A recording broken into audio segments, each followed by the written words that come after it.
When we started out, this was never the plan. We started our business believing in the system. But slowly over time, like a frog boiling in water, we realized the marketing industry was lying to practices like ours, and that lie was killing our business. Years ago, we were part owners in a healthcare company with 14 clinics across multiple states. We'd grown fast, survived COVID, and were pushing hard to regain momentum. But by late 2020, competition was surging, margins were shrinking, and we were pouring $300,000 a month into marketing just to keep up. And we were still falling behind. When we went to our marketing agency for answers, they told us exactly what every marketing agency tells frustrated practice owners: just spend more money. No shift in strategy, no new insight, no rethinking who we are or who we're attracting or why, just the same boilerplate campaigns they gave to everyone else, with a recommendation to double our budget, and so we did. Within 6 months, we were spending $500,000 a month, $500,000 for worse results. Our lobbies were full, but the wrong people were showing up. Price-driven, insurance-trained, transactional patients who drained our staff, filled the schedule with low-margin work, and contributed almost nothing to long-term sustainability. We were burning cash to get busier and poorer at the same time. And month after month, the agency's answer was the same: just spend more money.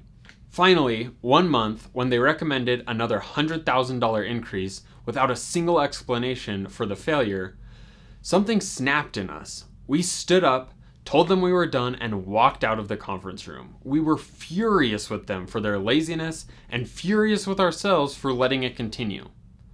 We had spent over $1 million in 60 days and were weaker than ever. The shame of that weighed on us every day. We dreaded the invoices, avoided telling our families how bad things were, and felt the business drifting toward a point of no return. But that pressure forced a breakthrough. When we reset, we asked the question no agency had ever had the courage to ask us: why isn't the old approach working anymore? Then came the moment that changed everything. Around that time, Apple was launching its newest iPhone. And as we watched the announcement, it hit us. Apple wasn't competing as a smartphone or a cell phone. It wasn't one of many. It was in a category all its own. We weren't losing because our marketing wasn't loud enough. We were losing because it wasn't different enough. You could swap our logo on our ads with any competitors and no one would notice. The message we were sending was, we are a commodity, and the market treated us that way. We didn't have a marketing problem, we had a positioning problem. And then we realized something even bigger. The algorithm didn't hate our practice. It was categorizing us correctly based on the signals we were sending. It was doing a job as a matchmaker. We were positioned like a commodity, so Google sent us commodity-driven patients. Those patients reinforced that classification, and the more times this happened, the more entrenched it became in our identity. The only way out was to rebuild our positioning entirely. So, we did what we do best: research. We rebuilt our strategy from the ground up using a research-driven, hyperlocal, psychographic-first approach. We mapped the location of each clinic's demographics, patient motivations, competitor positioning, and authority signals. Then we aligned every message across every channel around one goal: becoming the trusted authority for relationship-driven patients. And suddenly everything changed. We stopped chasing more patients and focused on the right patients, the 20% who produce 80% of the profits.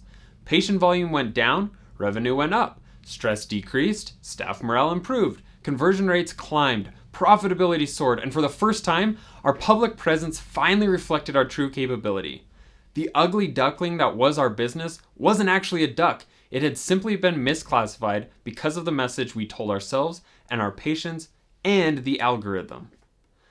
Today, we do this work for one reason. The old marketing playbook is destroying private practice owners. These are capable, relationship-driven providers who deserve patients who value quality, trust, and long-term care.